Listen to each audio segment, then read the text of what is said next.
error updated. I made a similar post like this some years back, and I feel I need to update the information having better information. In the previous post I had mentioned that this error has several causes, ranging from station sensor, encoder strip, and paper jam. Now while all these are valid today, I have since found a few other things that may cause cart error. So I have listed 2 of them below. Long flex cable. Recall that the explanation of this error is that it is anything that can hinder the mobility of the carriage board.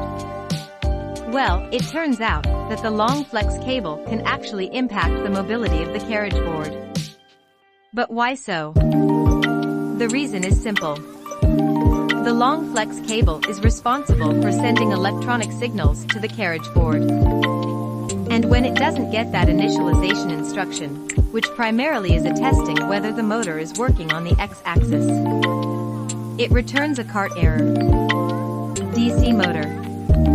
Now this can always be a bit tricky, but if you think about it, it is the most reasonable of all. When you turn on your machine, that initialization behavior of the head moving a little to the right and left before settling on the cap is a pre-coded instruction written on the driver board. The long flex cable sends that code to the carriage board to perform that task.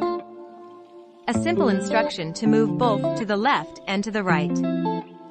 That instruction, however, can only be performed by the motion controller, which is the DC motor.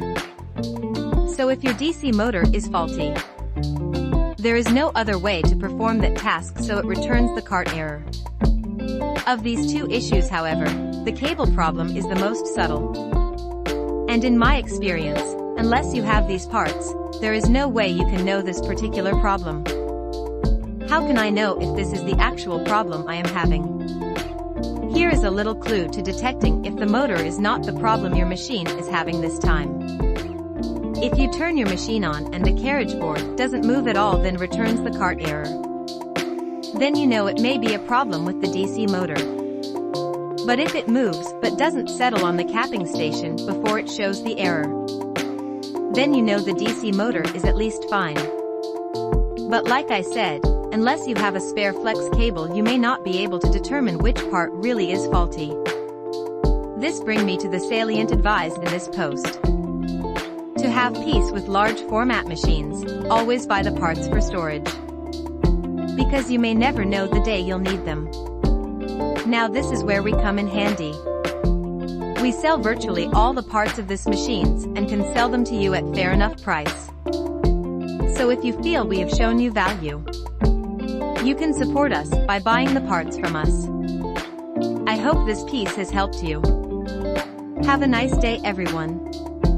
Stay safe and enjoy your print life. Please follow our page, like and comment on our post. Feel free to let us know what topic you want us to discuss on next.